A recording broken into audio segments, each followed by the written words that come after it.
Hello everybody, welcome back to Let's Play Sherlock Holmes Consulting Detective, Volume 1. Volume 1 for Sega CD. I am 7up07. And I am his wife. Hello. Okay. Nice to meet you, sir. So we are back here in the exciting town of London. We swapped controllers, by the way. Yeah, now I'm playing. She was playing in the first one. So, back here in London, town full of degenerates and Irregulars. irregular, low-life people. And hooligans and all sorts of hoopla. Hooligans! So, we are mid-investigation. We talked to quite a few people last time, but I guess we still have quite a few to talk to. I know we were going to talk to, or go to University of London, so let's hit up that place next. See if there's anything of value there. By the way, how was that white-ass guy last time named Uraburu? I think he was like some French or like some, Here's the thing is all of these actors are talking with American accents for starters, playing British people. That's true. So, like, of course there's a white guy with a fake mustache playing someone with the last name Uraburu. But what kind of name is that? Here, I'll look it up. That sounds like you'd have to be from Africa. It does, but I'm willing to bet it could be something else. Okay, Maybe. Well, not that way. What? I guess that works. Alright, let's go to University of London. Uruburu.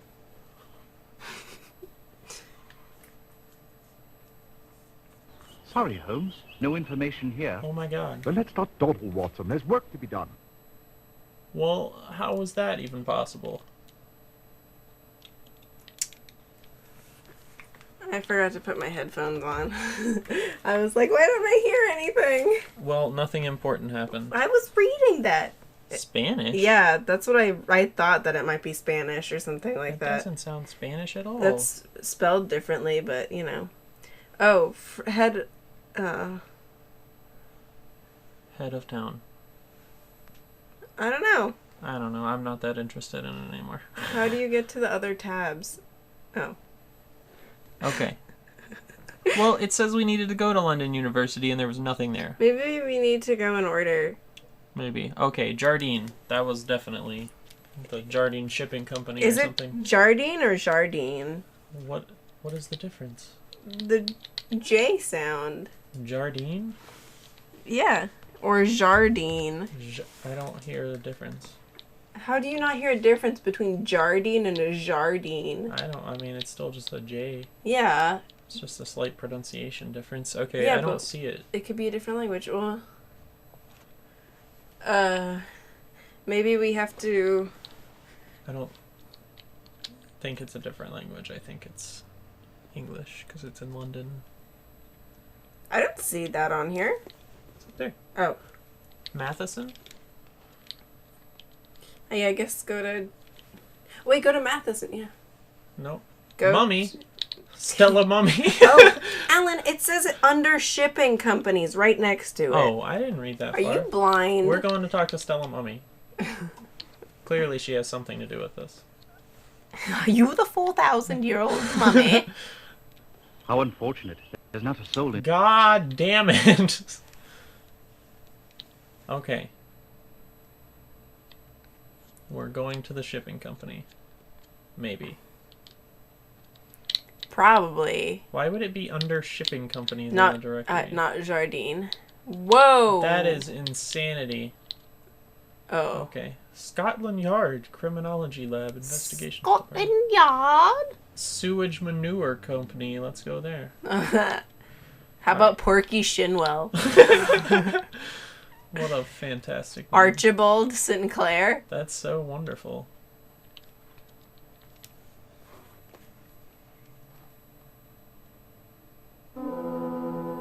Here is a passenger list you requested, sir.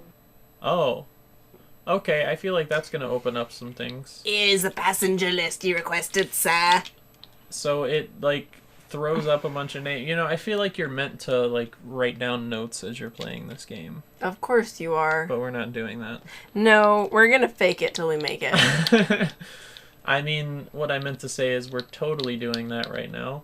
Let's go see if Abdullah Saud is back. Oh my goodness. Al-Sad. Al-Sad. Nope. Well, Holmes, I checked in with Mr. Oh. Okay, well, it at least acknowledges that he's like a person and it's not just some generic. Yeah. Okay. Akram Fahmy. Wow. Okay, so that's gonna be an F, right? Yeah. There. Fahmy. John Faith.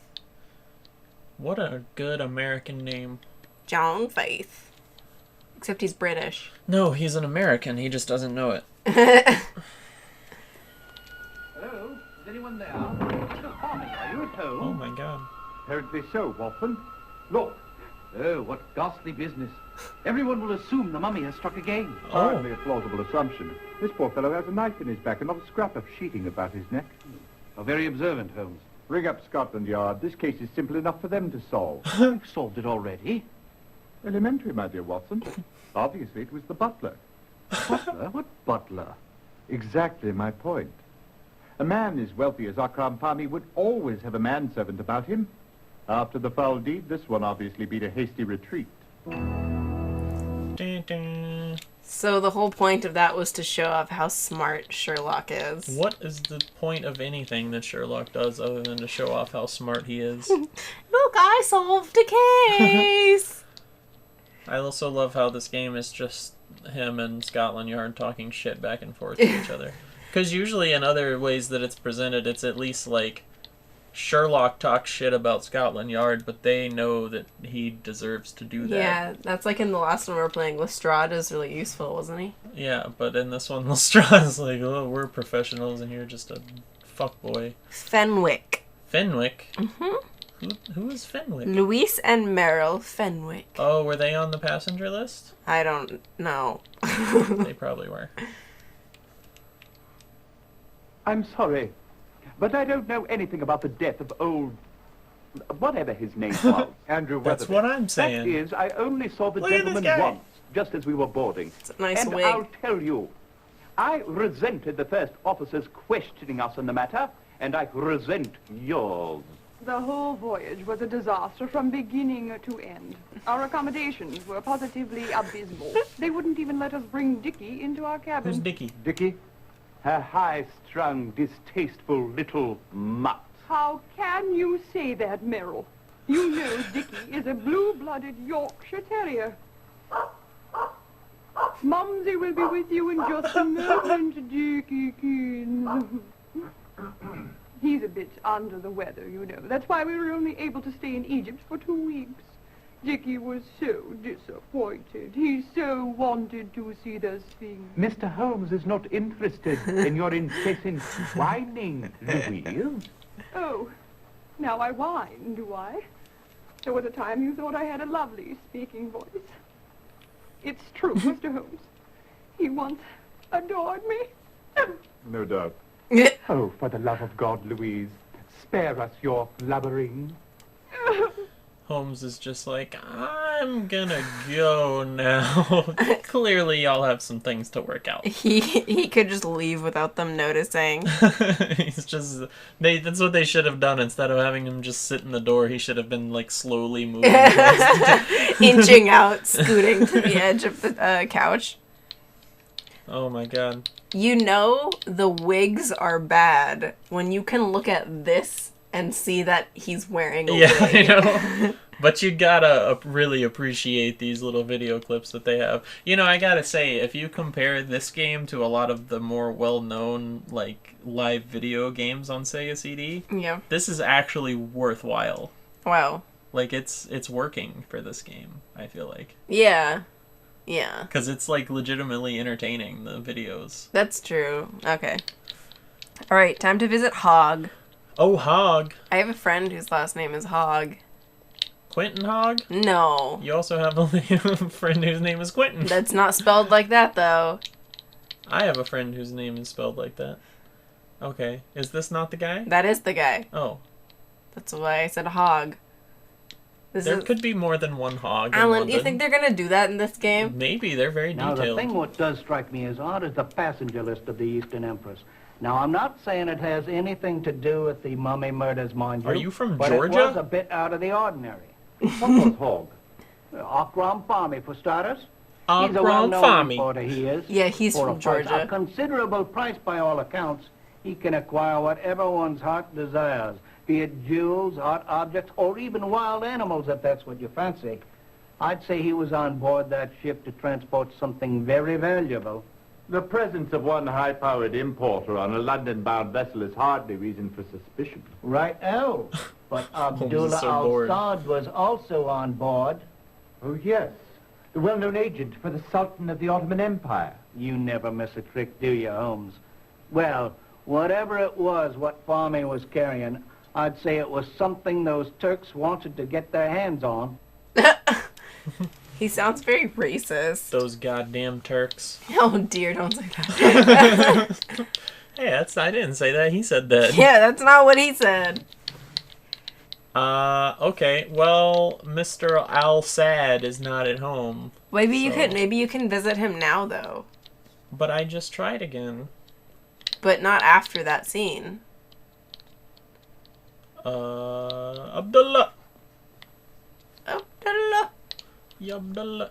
He's like that teacher that always walks down the hall. Aw, remember? dang it. Well, Holmes, I Still not home. Okay. Do you remember that I tell you about that guy? No. He's like this old, like, almost blind Sudanese man. He's like 90 years old, and he just, like, his one and only friend in the schoolhouse is named Abdullah. Oh wow. And he just goes out into his, Oh yeah, you have his told hallway. me. Ya Abdullah! He's my Okay. favorite. London Library. The library. The library. The library. Wait. There's a London University and a University of London. Well, this is London University. They're not the same thing. Of course not. Elementary, dear Alan. Get the fuck out of here. Alright, the library. Here it is, Holmes. Egyptian mummies are embalmed bodies preserved to facilitate their resurrection. Many mummies have been found, and they are almost always the bodies of pharaohs. The pharaohs believed that one day their bodies would be brought back to life. Ooh. See History of Egyptian To Mummies by murder Pettigrew, people. London, 1834. It is Very good, Watson. Okay, well, that's useful information. See, even Sherlock Holmes goes to his local library. Support your local library. Holla! Okay, go to London University. I'm going to London University. Everyone's gonna think we're joking when we say support your local No, library. really do that. Like, actually. Such a tragedy. Fine men Such all a and such pity. outstanding scholars. I still can't quite get over the shock of it. We understand. Professor, we're looking for background information on these three men so that we can understand how their murders might tie together. Well, let me begin with Dr. Turnbull. Ebenezer Turnbull was responsible for organizing the Carteret Does he have a expedition. shrunken head in his Quite a hand? remarkable man. I think it's like really. a mummy's This head. was the first time he teamed up with James Windibank. Yes. Professor Windibank was one of our most popular lecturers. In fact, several of his former students were also eager to accompany him. I recall him saying that he was having difficulty choosing. Weatherby turned out to be the lucky one. Though it seems far from it now, doesn't it? I suppose Smith and Travis turned out to be the lucky ones after Smith all. and Travis. Smith and Travis? Peter Smith accepted the invitation to join another expedition. As for Philip Travis, he was quite keen on accompanying Professor Windibank. In fact, he became exceedingly upset when Andrew Weatherby, a postgraduate student in the department, was chosen instead. Ooh. Took it rather personally, I should say. That's a motive if I ever heard one. That was a sneaky picture, too. It was, right? He looked like a... Like a killer. He had death in his eyes. Yeah. He was the super weird one, right? He's the reporter. Yeah, he is the reporter. So, I mean, he's already super suspicious. I thought it was him from the get-go. But maybe that's just what they want you to think. Okay. Okay, so Smith. There's... Well, Let's go visit Smith. Peter Smith.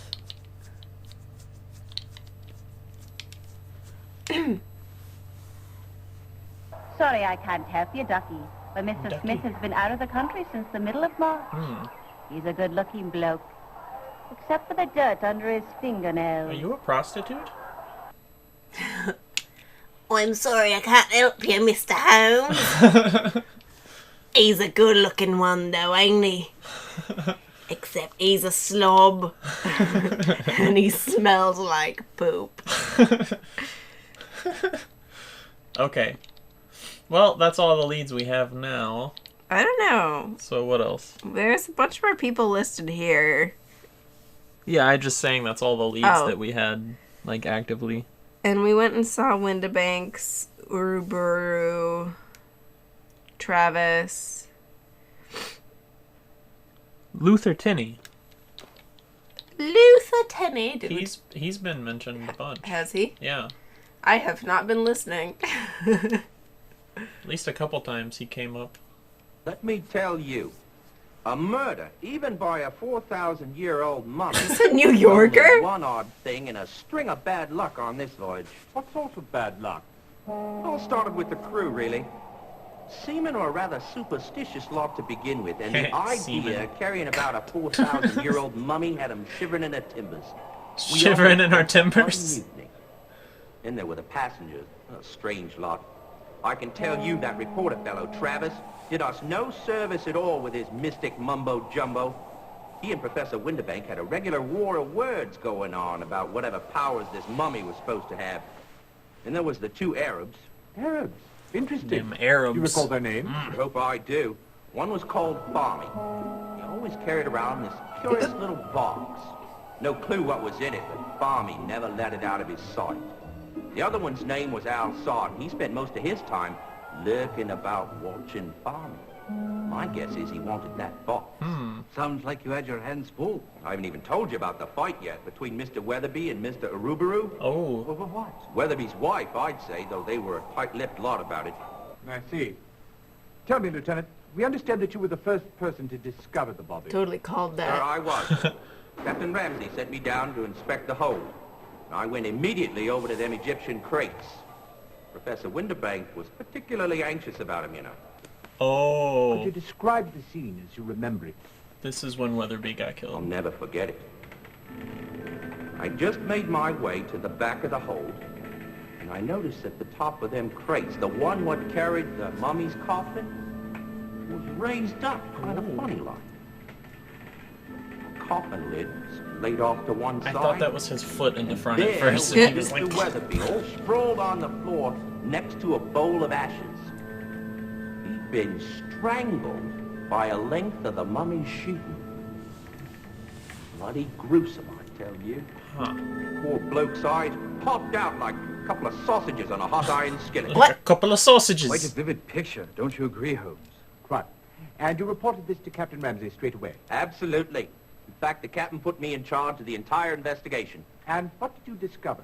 Did anybody have any contact with Weatherby on the night of the murder? Not that I know of. I could account for all the crew. The passengers were in their cabins as far as anyone knew or would say. Nobody saw anything, heard anything, or knew anything. Ooh. Besides, Weatherby was seasick from the beginning. He stayed pretty much in his cabin all the time. Maybe that's why the lovely young Mrs. Weatherby was gallivanting about. With Uruburu? Yes, indeed. And what of the bowl? Where is it now? Bow. With the ashes? Oh, yes. You know, now that you mention it, I don't recall ever seeing it again. Mm-hmm.